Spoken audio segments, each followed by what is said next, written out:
Broken Thing, Chapter 17. Liara had finished the collection of testimony and evidence from the Beckenstein estate.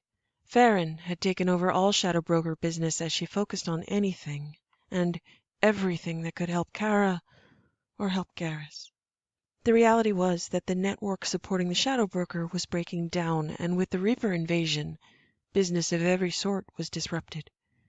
Being the shadow broker was a business, one that had begun with a network and a lot of credits, and now the network was decimated and the credits were mostly gone. She was sure they could get more credits if they resorted to draining the accounts of those she knew deserved it, but perhaps it was time to retire.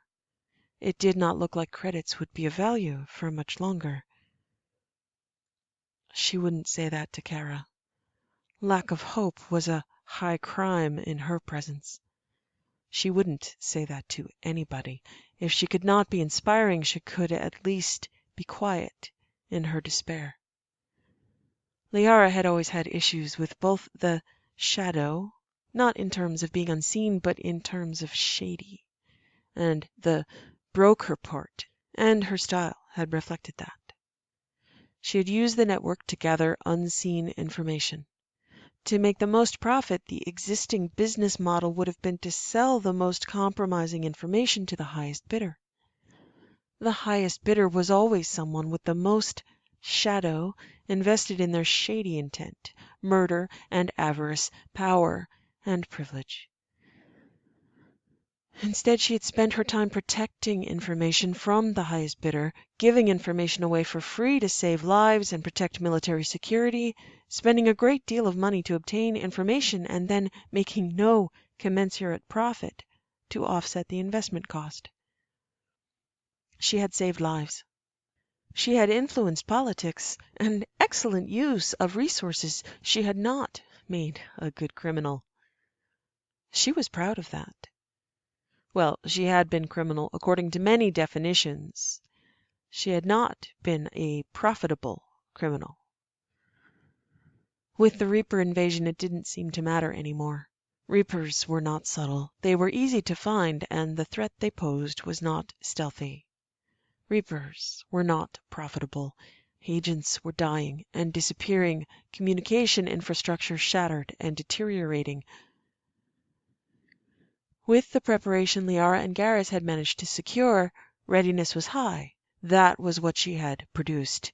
Again, she was proud. Cara had been brought back to life. She was proud of that, too. Right now, she was not all that proud. She had been able to physically rescue Cara, but emotionally and psychically, Cara was absent from their lives. She was now Shepard, and would not answer any correspondence unless it had to do directly with the business of being Shepard.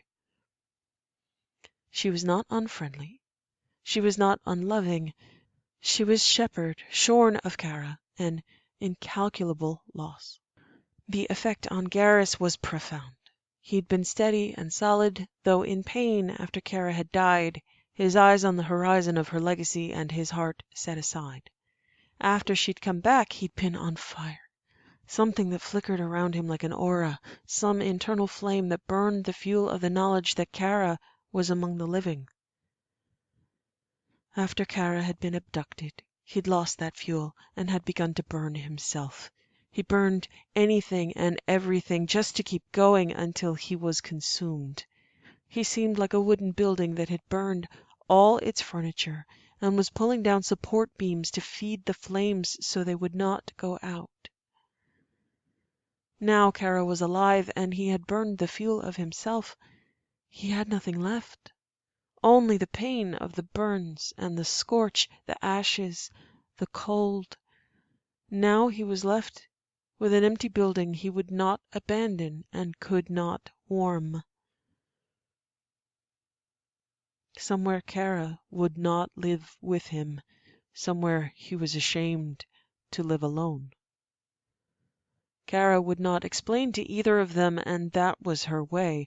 Liara understood, or thought she did, but Garrus did not and could not understand would not understand. Liara relied on Russ to keep him as steady or balanced as possible. Russ could say things to Garrus and be heard, something Liara could not accomplish. He'd listen, sure, and even agree, but he was lying more often than not when he said he'd rethink something. Maybe not exactly lying. He'd agree that his thoughts and proposed actions were short-sighted, even selfish, potentially destructive, and he said he would not pursue them. Then, like an obsessed addict and a dedicated man in love, he could not help himself. He would be back on the same train of thought with more fervor the next day until they derailed him again. She knew Russ was in love with Garrus. Of course she did. How could she not? How could anybody not? Garrus must know. Maybe they'd spoken about it, maybe not. She couldn't tell. She'd never asked. They'd been close before Liara had met Russ, and it had always been that way. She did know that Russ was as dedicated to derailing Garrus from potential disaster in ways Liara couldn't manage, and that was priceless, and she was grateful. Like an obsessed addict. A dedicated man in love. To add to the instability of direction and lack of clarity, Garrus had spoken to a witness, Marcus Anger. Marcus had set Garrus off in too many directions to count. Russ and Liara had tried to shut Garrus down, to get him to focus, but unfortunately she thought that had driven Garrus underground, darker and deeper. They were losing their influence over him. He was losing his trust in them, becoming less and less willing to disclose what was really going on in his head. Now she maybe had something new, something inconclusive and horrifying. A box found in Thane Krios's closet, something she'd sent for analysis because everything was sent for analysis. She thought she now had an idea of what was in the box, and just like all the news she'd had to present during this investigation, it was sick and inconclusive because it was the only potential source of DNA, and it held both Drell and human DNA. The estate had been cleaned and purged of DNA according to witnesses, but this box had been an exception. The only way she could describe it was a trophy case. She had to describe this to Garrus, and it would set him off. Again. Still. She paced. She'd had some time for a little sleep and a little food, but she couldn't shake her exhaustion, and she wasn't hungry. She was not looking forward to the video conference. One of so many where Garrus burned and wasted from a distance while they watched, helpless, trying with their voices to comfort him, help him find balance. As if any of them had balance right now. They all signed on, and Garrus at least managed to smile to greet them. Russ was silent and friendly, but she knew it wore on him. Knew he was hyper-vigilant about Garrus, but Garrus deserved that. Garrus asked, "You had something new, Liara?" She cleared her throat. She tried to think of the best way to say it, and couldn't think of anything approaching the word best. So she settled for analytical, as though she'd found an artifact at a site. A horrific artifact. There was a box found in Thane Krios's closet. Inside was jewelry. It was catalogued as Drell ornamentation details for his clothing. When they were tested, we found samples of male Drell DNA on each one from saliva. On further testing, there were backing posts to each piece of jewelry, and Shepard's DNA was found on those posts in the form of epithelial cells. Most of the staff is gone, but a few remaining were able to clarify, and several gathering witnesses that I was able to ask revealed that Thane Krios had a habit of commissioning jewelry for her. There was a resident jeweler for the estate. He also designed her clothing, and there was a tailor in residence as well. None of the clothing or jewelry in her closet had any DNA on them, and nothing else in his closet had his DNA on them. It seems he liked to... What word? Taste? Lick? Oh, goddess, please. Put one earring she was wearing in his mouth, and take that one earring from her. This is a box of... Garrus finished with cold fury investing his voice. Trophies. She nodded, her throat tight. She didn't think she'd be able to say yes without her voice cracking or starting to cry. Russ's face showed disgust and raw shock, but he made no sound.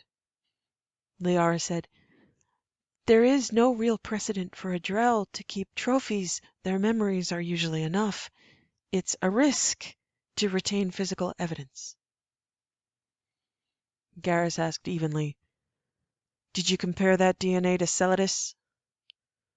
She nodded. "Yes, completely different DNA profile. If this is Thane Krios and not an obviously disgusting and unnecessary practice for a Drell. Garrus, I'm saying it's possible it's a plant. A trap. Something to send us off in the wrong direction." "What's the right direction, Liara? We have DNA, but we ignore the DNA because he might have thought that far ahead to mislead us? He took trophies for months?" She shook her head. "I don't know, Garrus. I'm just suspicious that a man this fastidious, this good at eliminating DNA, would have a box of trophies." "Trophies," Garrus said. It seemed he felt safe enough there to keep her. Why not keep her jewelry? Since he knew how important DNA was, maybe he had his own independent samples of her. Memory couldn't provide that for him. He has a box of her. He didn't keep anything else of theirs, had them burned. Maybe this was his small indulgence. Again, it took us this long to find it. We could have dismissed them as his. If you hadn't tested everything in the house, we'd have missed it." Russ asked with granite distaste. "So, what if he ordered someone else to lick some earrings?" They all recoiled a moment from how insidiously sick this case made them, everything twisting in on itself until they didn't know which way they were facing. She said, "We have DNA profiles of all the Drell staff we could locate. This is not a match to any of them. I think it's a trap. The only reason why I need to clarify that it might not be a trap is that he did have this habit. It was observed. Whether or not these earrings have his DNA, earrings somewhere at some point in time did, and only one of each set." Garrus said calmly, without any visible calm, "Thank you, Liara. So we keep that DNA on file and see if we get any hits. We should be aware to not overcommit or overextend on any matches." "Yes, that's my concern. No matches to this DNA in any system I can find, which, again, Krios is very careful." Russ muttered, "And very sick." Garrus said carefully, "Marcus Enger said he would waste our time or fuck with us any way he could, that if we believed we found Krios's body, he'd bet anything it wasn't him." Russ said with more stony distance from the subject at hand, "I'm not putting all that much stock into Marcus Enger's testimony." Liara rushed to agree. "One paranoid and disgusting witness who drank himself to death," Garrus clarified, "who is gone." Russ added, "He said he was going to be gone for good reasons. Maybe he drank himself to death out of guilt, was obsessed with her. That's what you're going on?" Garrus said, We found DNA in Krios's closet and are considering that it isn't his DNA because the guy's too smart to leave his own DNA in his own closet. So if we're excluding evidence on the basis of the guy's too smart, let's try to define how smart is too smart. So we've got a guy who could be really smart. Maybe he isn't. Maybe he got lucky. Except that statistically, one is never that lucky unless they're that smart. Krios was someone with the resources to change his identity at will. Someone who could have done anything to her because she had a control chip. What about hypnosis or drugs? What about an Asari? And now she's at the bottom of the ocean with a Drell who could be really smart. Maybe he isn't. Maybe he got lucky. Statistically, it's starting to look like he's smarter than lucky. She won't touch her bondmate, who she still loves, but they're together and she'll touch him, confide in him, a man resembling her captor. It isn't like her. Liara said gently, "Of course it isn't. She's different now. He changed her face, not her identity. He couldn't change her height, her voice, the look in her eyes, or her DNA. She was still recognizable by someone who had met her. You've asked a lot of people to look at, listen to Itran, and there is no recognition." Garrus persisted. "I'm going to say it again. If he didn't want to give her up, if he's that smart that he has us running in circles, that he caught her and kept her for months, what if he never did give her up? Too many coincidences, too many absences in the data. They were never seen together and—" Russ said carefully, "Garrus, they are two different people. They both have witnesses to their lives on the same dates, gathering days even, where Itran is definitely somewhere else. Even without a sample of Krios's DNA, they are two distinct people." Garrus shrugged. "We know it's possible to fake a DNA profile with enough augmentation and preparation. Maybe that's what he did." Liara asked, "But Kegarin's DNA is confirmed. He's had his DNA on file since he was freed." Garrus threw up his hands and started to pace. "What if he's faking that? Can we get a blood sample from him? That's what I've been asking. If we can conceive of how he's faking the evidence, don't we have the responsibility to try to figure out how that evidence could be faked? If you're to the point where you think a well-hidden and unlikely to be tested box is in fact a trap, then what's crazy? And what's just excellent planning? What if it's possible for Drell to change their DNA? Some Solarians I've talked to, not on record though, have led me to believe that maybe the Hanar have known how to do that for years." Russ muttered, "Solarians think anything is possible with enough funding." Liara said, "Even if it was possible, why, Garrus? He breaks out of his own security, rescues her, and leaves as fast as he can because he doesn't want to be involved? How does any of that make any sense? He changes his DNA profile but leaves some behind on purpose? Why?" "It makes sense if he can change his identity and if she doesn't know it's him because he had a control chip and an Asari. We need a blood sample from Celadus, not just some epithelials he could fake. You need to get in her head, Liara." Liara had been afraid it was leading to this. "Garrus, absolutely not. She's a trauma victim and she needs to set her own boundaries. It's absolutely essential to any recovery process she has available to her. She has to have the ability to set her limits of what she wishes to share of herself, her body or her mind." "What if her boundaries were set for her, Liara? What if on top of a chip, an Asari got in her head and told her not to let you touch her? Wouldn't that work?" Liara's mind blanked at the possibility she hadn't considered. "Garrus, I suppose—" "Yes, Black Ops Asari could have done that, but the simpler explanation is that her mind was violated by a chip, and she doesn't want me to witness what she went through, nor does she want to relive it. She wants to move on. I have to respect that. We're not the bad guys. What if that's what they expect us to say? What if by respecting her privacy she's trapped inside her own head and we can't get her out? What if she won't let anybody near her because she has no choice, not because she's making a choice of her own free will? What if she doesn't really have any free will left, Liara? This is a case of exceptions. She's exceptional. If we're going to work under the assumption that Krios is also exceptional, what couldn't he do? She inspired someone who did not know her to bring her back from the dead.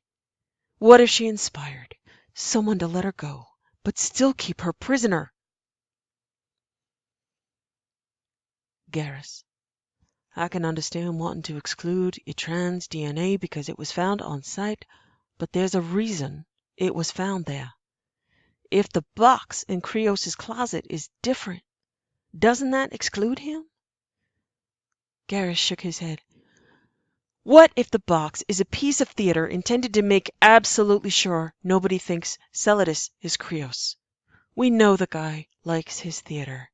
What it is improbable, but she is the queen of improbable, and it looks like he's shooting for king. If something improbable isn't happening with her or with him, it would seem the data set is wrong. Garrus, listen to yourself. The DNA is explained the way all DNA is explained, but you want there to be exceptions to exceptions because you want them, not because it makes sense. We've gone line by line down each of these pieces of evidence, and whatever the outcome, you come back to what you don't want to believe being a lie. I'm not someone who is an expert on what goes on in other people's heads, obviously, but here's maybe where that's an advantage. Maybe I'm not Shepard or Krios genius. Maybe I'm not Vicarian genius, but if even I can see that you've created a scenario where Krios took her, and then she convinced him to join her on the Normandy, isn't that your dream? I may not be an authority on them, but I damned well am an authority on you. Isn't that where you want to be? Wouldn't you give anything to be with her right now, no matter the cost? So you're willing to believe that, as improbable as it sounds, that's what's going on. Because that's you, Garrus, not him. You can't imagine not following her anywhere.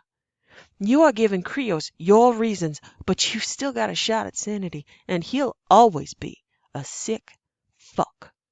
Marcus Anger feeds you this bullshit about Marcus being like you, like he knows that Krios is an ingenious mastermind the same way you knew something was going on with Saren. Your head's spun so far, it's facing the wrong way. The evidence is all pointing toward the fact that she's a trauma victim with good reasons for not wanting to be touched. Nobody wants an Asari in their head to be interrogated about their stint as a sex slave just to make sure they ain't lying. No offense, Liara. He said it with a smile at her, and she smiled back. Please, Russ, convince him. Russ continued. You can't ask that of Liara. You can't ask that of Shepard. As for finding Krios, we have a DNA profile, we work that. If it gets a hit, we follow that. Thane Krios is a bad guy, Garrus, not a good guy who would come up with some insanely dangerous plan to escape his own security. Kegarin, Itran, and Thane Krios have two completely separate timelines. They're two separate people. Listen to me, Vicarian. You have got to get out of your own head and stop trying to get into his because you suck at it. Whoever Itran is, he was a slave. She did save him. Those are facts. He deserves his own identity, not whatever you want him to be so you can get him out of the way.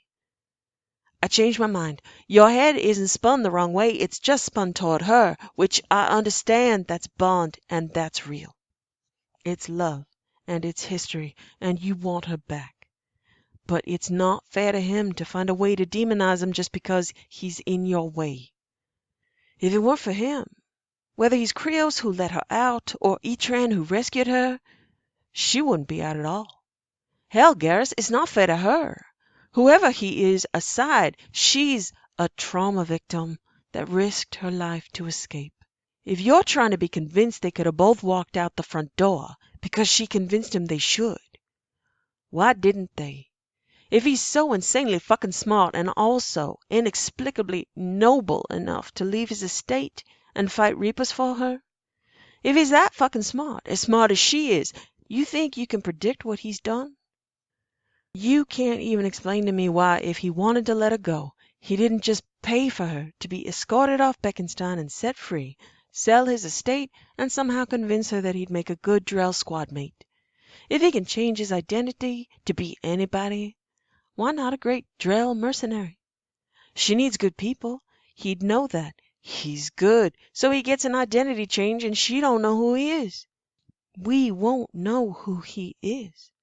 If he's that good, there's no remaining evidence. If he's that good, Garrus, good enough to capture and keep Lal Shepard for 6 months and she couldn't get out, if what you're thinking is true, we can't prove it. He don't even need Black Ops Asari that can make her think anything they want, make her forget she already had a chip and can't remember everything. She barely remembers Krios. Liara cringed at that. Garrus narrowed his eyes and said, "Because it makes good theater. It makes for a good story. And I'm convinced she remembers." Liara thought she remembered too. To be fair, she said out loud, "Russ, I agree with you up to that point. Maybe Marcus Enger wasn't wrong about everything. Maybe Krios did terrify her into obedience, or not terrify, coerce. By all accounts, she was strong and brave, and I believe that. But even Marcus Enger thinks it's crazy that Thane Krios could be Kegarin Itran." Garrus, what if Marcus Enger was paid by Thane Krios to do exactly what he said he would do given a chance? Waste your time and fuck with you. Garrus was silent. Liara said, "Garrus, please, you can't just keep the pieces of the narrative that agree with what you want. Russ is right about the fact that you're idealizing standing at her side and fighting Reapers. Krios, whoever he is, would have had enough information to know that the job of squad mate of Shepard has a very high casualty rate. It isn't a dream job. Itran turned it down repeatedly. I think she was only able to convince him because she's her, and because it really is safer on the Normandy than hiding behind an identity while other witnesses with those identities disappear. So, not a dream job, but possibly a job to help avoid an otherwise inevitable nightmare. We don't know if Krios has been able to identify or eliminate any of the missing witnesses. We do know they are gone. And so does Shepard. She could have convinced Celadus that he's in danger, and maybe he's decided if he was going to be in danger, he'd do some good with it, if possible. Just like me, when I found out Saren was trying to locate me. I couldn't face going to another dig alone. Ever. Even though the Normandy was dangerous, it was safer than trying to be who I'd been my entire life. If Shepard were unlike herself, I would try to convince her to get some Asari therapy. I would offer myself. I have offered myself. She has refused. She is on board a Reaper. If you want to tell me that Thane Krios kidnapped her, she convinced him to let her go, and now they're fighting Reapers together, and in a few weeks obtained an alliance with an ancient race and have a Reaper of their own, aren't we at least a little bit obligated to consider telling them thank you and letting them get on with whatever is going on rather than invalidating who they are and trying to invade the privacy they have earned not only as adults, as heroes, but as sentient creatures who deserve the respect of not having their minds violated as they were before, repeatedly? Garrus, even if your worst nightmares are true on this, and you're not going to get her back, she's free and she's in the fight, and she wants us to be focused on Reapers. She's made it clear she doesn't want the subject of Thane Krios distracting anybody. Garrus was still silent. Russ said, "Vicarian, You've had that look so many times in the past years, and I usually let it go. We usually find a way to disagree amicably, but you're not letting this go. You're forcing what it is you want. You want answers. You want Celadus gone, and you want to be there in his place. It's a lot less complicated than you want to believe. Let me remind you, she's your Ava. She gave you a job to do, and she gave you a boundary to respect, and you're contemplating abandoning your duty further and disregarding her direction regarding what she wishes to do with her own body and mind. Whatever you are thinking of doing, if you won't listen to Liara, if you won't listen to me, listen to the Taurian spirits that should be howling in your ears. This is war. There are casualties. I wasn't as close to Shepard as you two, but damned if she does not gain herself a world of respect she earned by getting up out of a medbay bed and heading right back into as much trouble as she could find and make.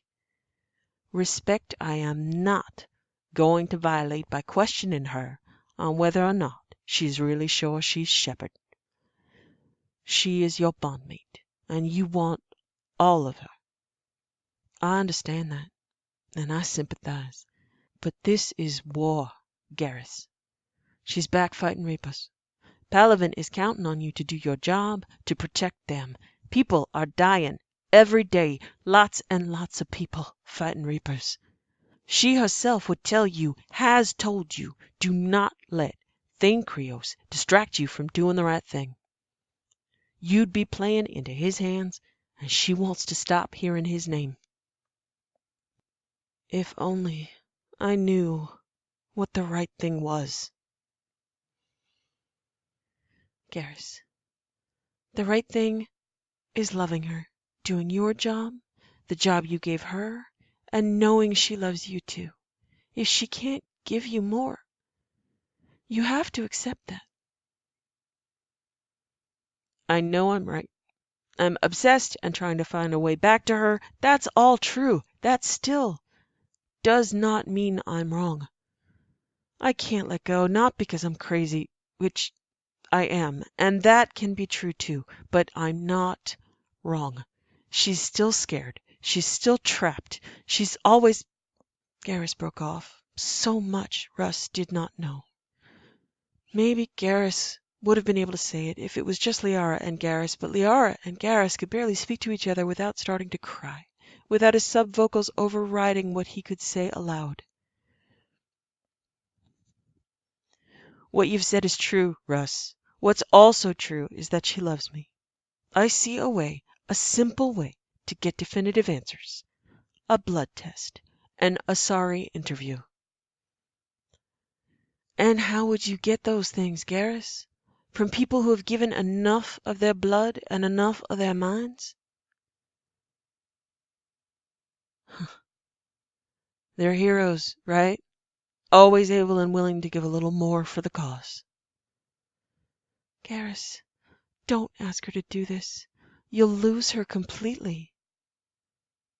Garrus shook his head. One more thing you can't prove. She's not like that.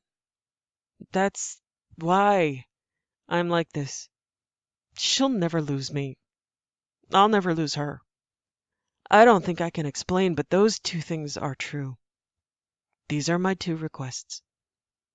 Help me find a way to make sure she isn't still influenced. Convince me that Celadus's blood is his own.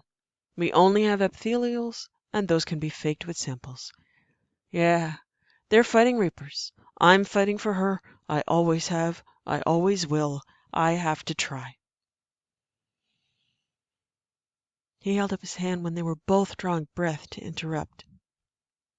Listen, you are both the best people I know. I love you both.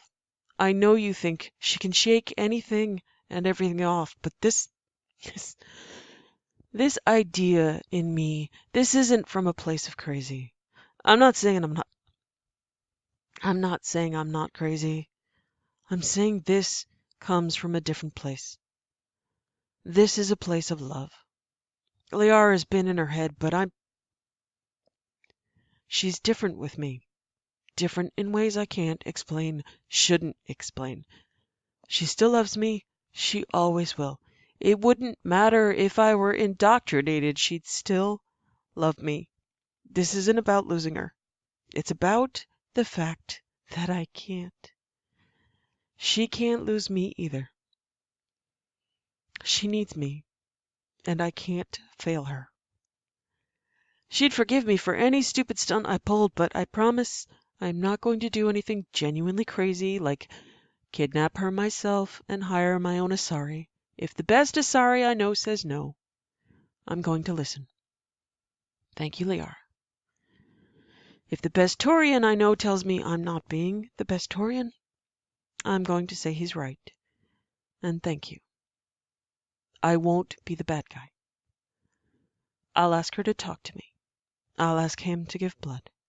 Then I'll come back to my favorite, best people and go from there. Liara, thank you for everything. For all the work, all the knowledge, all the credits. When I would have gone in and been the ignorant jackass trying to drag her through the front door, the ignorant jackass Marcus said would have gotten her killed. Russ, I'm sorry for relying on you so much. I can't tell you how much. That is also from a place of love and not crazy. I'm sorry that everyone has their own concerns, their own losses, and I've made it about me. I know you are worried, but I am doing my job. I am looking after Palaven. You're right. There are some questions I won't get the answers to, but I can still ask. So I'm fighting for Palaven. I'm fighting for her. I'm not fighting you. I promise. I will do my best. I need you both in order to be able to be at my best. I can't do it alone. I don't think she should have to do it alone, though she'll try to protect us any way she can. She always has. Thank you for being there every day. You are both inspiring company, and I hope to rise to the example. Russ grinned. Wow, Vicarian, you almost sounded sane there for a minute. I'm all inspired.